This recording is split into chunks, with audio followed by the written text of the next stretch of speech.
Morning. Thank you for joining us in this Jesus moment.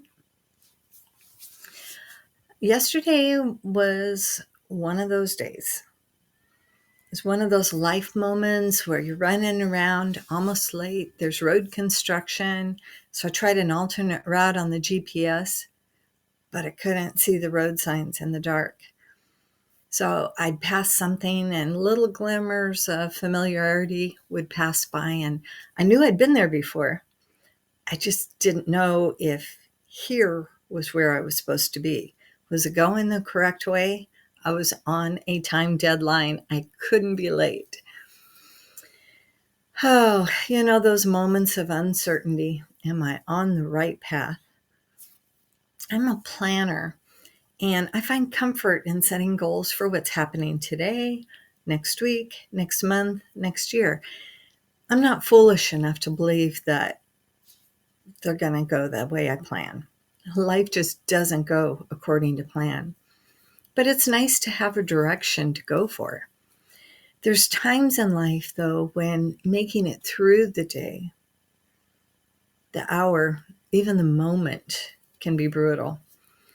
What if? We're assaulted by so many things during our day that really take our eyes off the truth. Some life seasons are difficult, and sometimes there's some hard what ifs looming.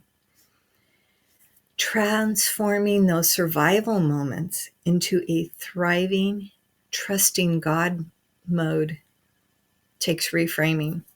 What's that look like? Well, God gave us His Spirit, His breath. Spirit means breath. So I like to do a physical exercise of actually breathing out my own foul breath and breathing in God's Spirit. So that's one thing we can do. Spiritually, breathing Him in. So mentally, focusing on this is a moment. This is an hour. This is a few days.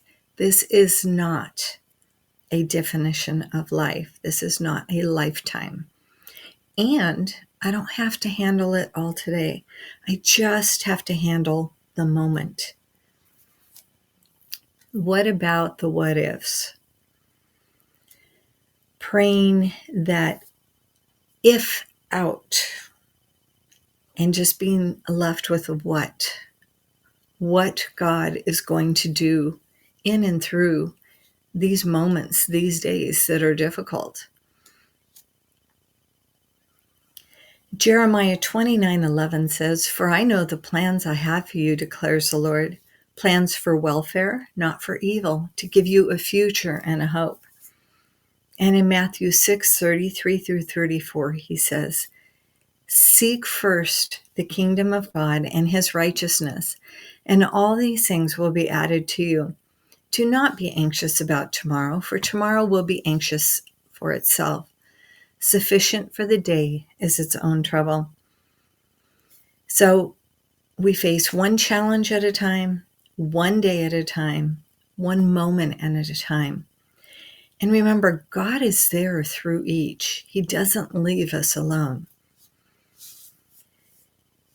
Matthew 28:20 is what I'd like to leave you with. It says, "Teaching them to observe all I have commanded you. And behold, I am with you always to the end of the age." Sometimes it seems like God is far away. You're praying and it's like your spirit is so heavy, you just don't feel Him there. And I realized in one time of adversity that that's because God was holding me so tight. My head was buried in His shoulders. Imagine I'm leaving mascara all over God's shoulders.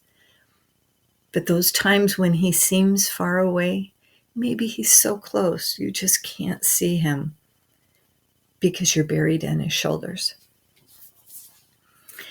Tomorrow, we're going to talk about joy versus happiness. God bless y'all.